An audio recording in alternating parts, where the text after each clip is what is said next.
The Hunt Council chamber hummed with anticipation as 7 of the galaxy's most decorated predators assembled for what should have been a routine briefing. Commander Velthrax of the Krindle Supremacy flexed his 4 primary arms, each scarred from 1,000 successful hunts. To his left sat Cora the Merciless, whose chitinous plating gleamed under the amber lighting. Across the circular table, Thorngast huffed through his triple nostrils, impatient as always.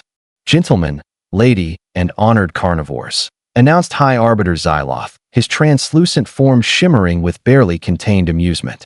"We have a delightful situation." Velthrax leaned forward. "Get to the point, Arbiter. What prey requires the Elite 7? "Ah, yes. The humans." Xyloth's voice dripped with something between mockery and concern. "They've been causing problems in Sector 19. Again." Cora clicked her mandibles in what passed for laughter among her species. "Those bipedal weaklings? The ones who die if their atmosphere changes by 3 degrees? Surely you jest." "I wish I were," Xyloth replied, pulling up a holographic display. "In the past cycle, they've eliminated hunting parties from the Draxon Collective, the Serpentine Brotherhood, and most recently, a full squadron of Vortec raiders." The room fell silent. "The Vortec were no pushovers," Thorngast snorted. "Luck. Nothing more." "Perhaps." Xyloth's form flickered, which is why Earth's government has issued a formal challenge. They claim they can defeat any hunting party we send. They've offered their champion as tribute.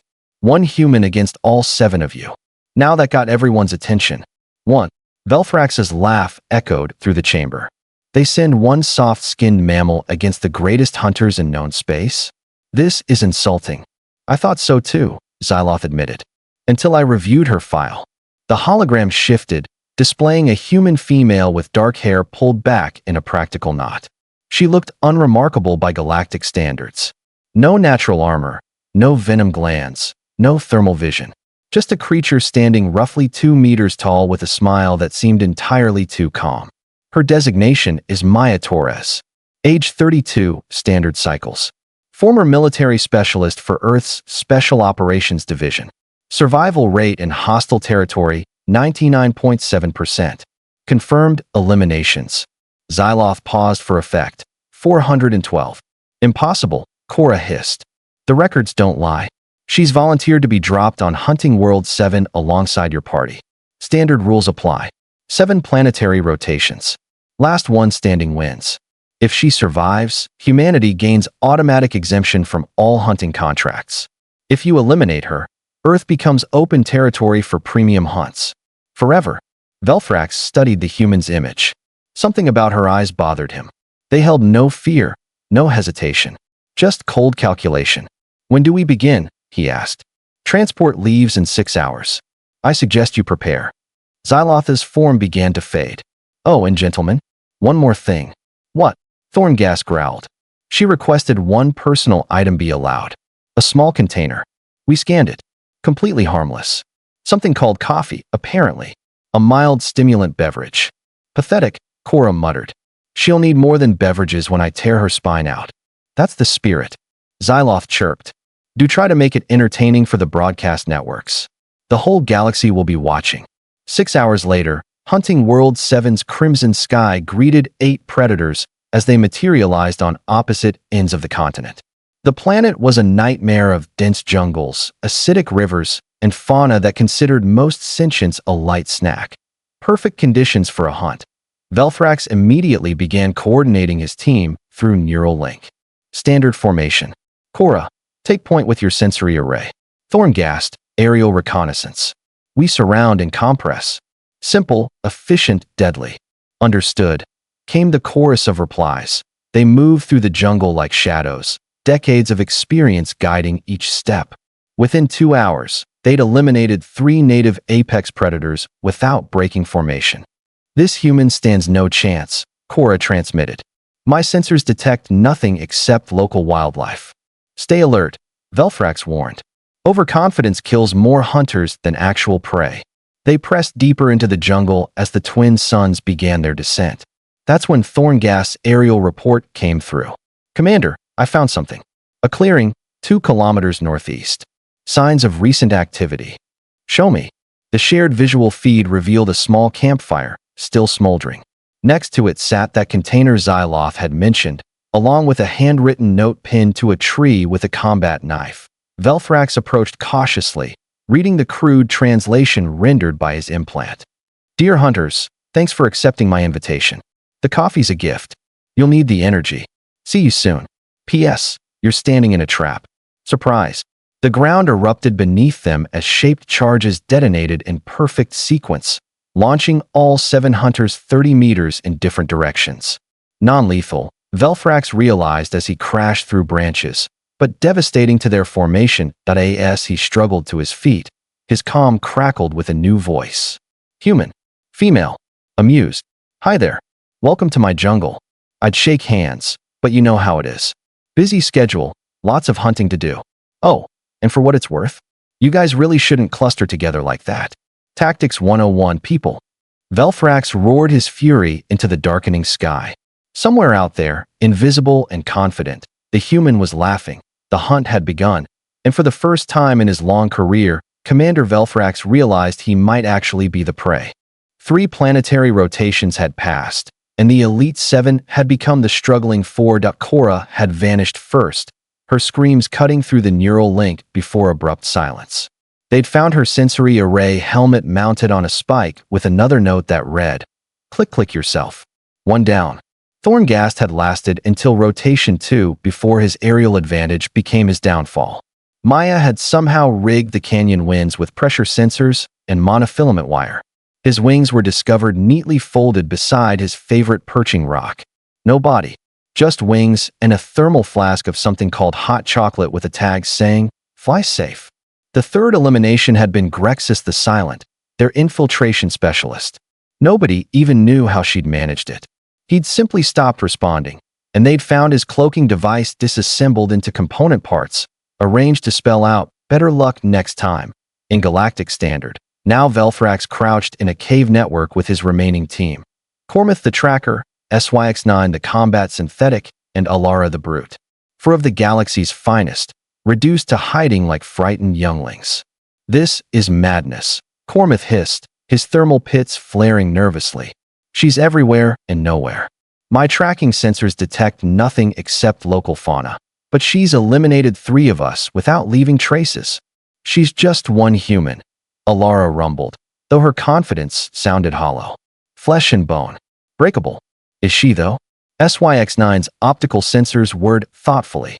"My combat algorithms suggest we've miscalculated significantly. This human doesn't hunt like prey elevated to predator.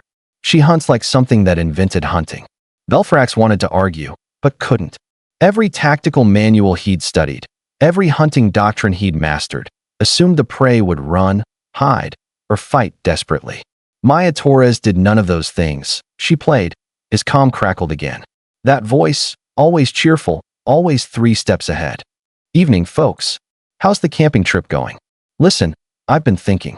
This whole 7 against 1 thing seemed unfair from the start. So I've decided to even the odds a bit." "What are you talking about, human?" Velthrax snarled. "Well, it's rotation 4 now, right? Halfway through our little game. I figured I'd give you guys a sporting chance. So here's the deal. I'm going to light a signal flare at the old mining facility coordinates I'm transmitting now. I'll wait there for exactly 1 hour.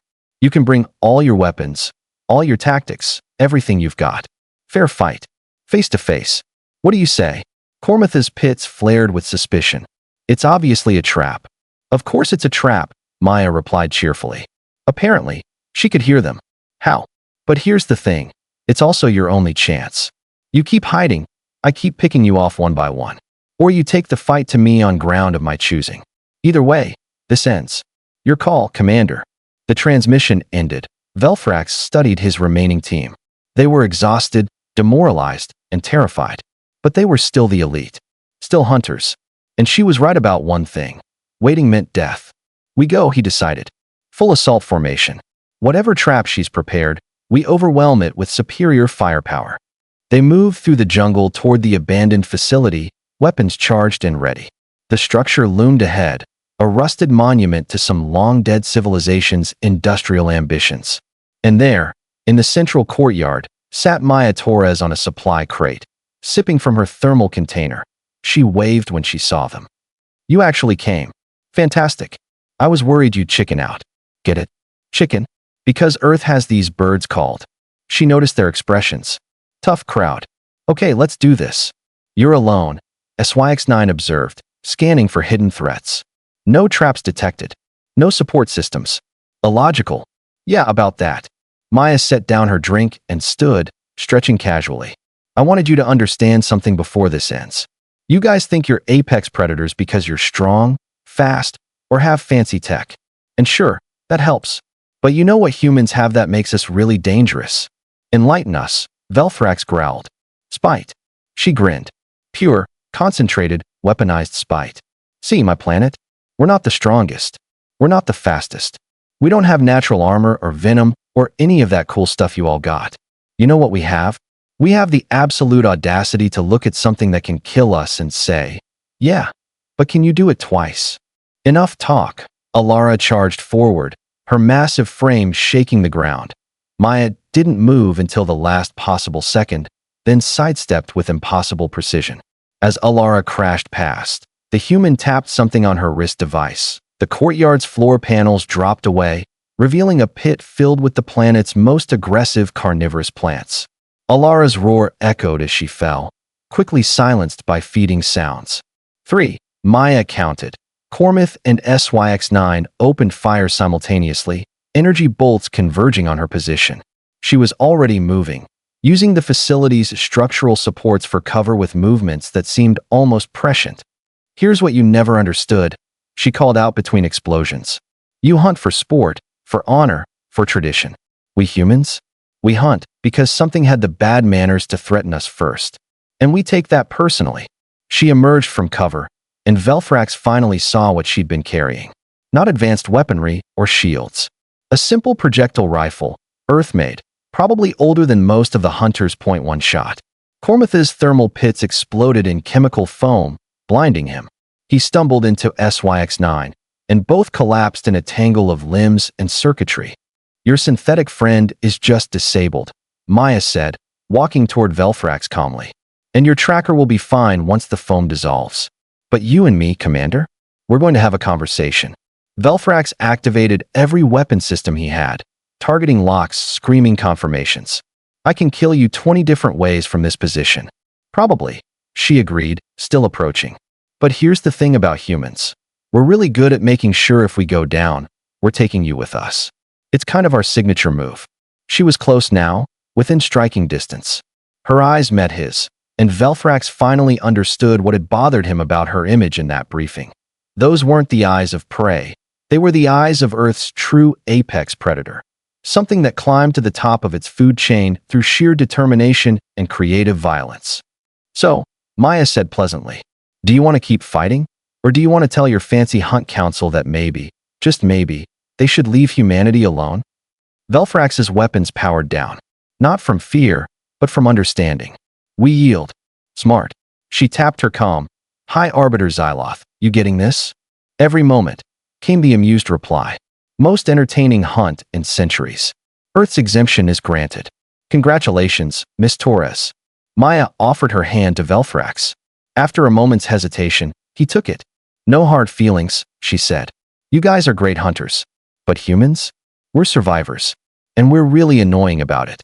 As transport beams began retrieving the defeated hunters, Velthrax had one final question. The coffee. Why did you really bring it? Maya's smile turned genuine. Because even when hunting the galaxy's elite predators, some things are non-negotiable. Besides, it pairs great with victory. She raised her thermal container in salute as he dematerialized. Back on the Hunt Council station, broadcast ratings showed the highest viewership in recorded history.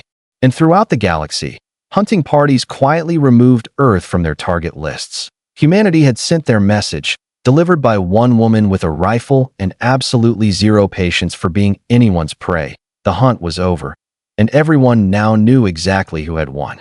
So what did you think? Did this story surprise you? Let me know your thoughts in the comments below. If you enjoyed this sci-fi story, please hit the like button. It really helps the channel grow.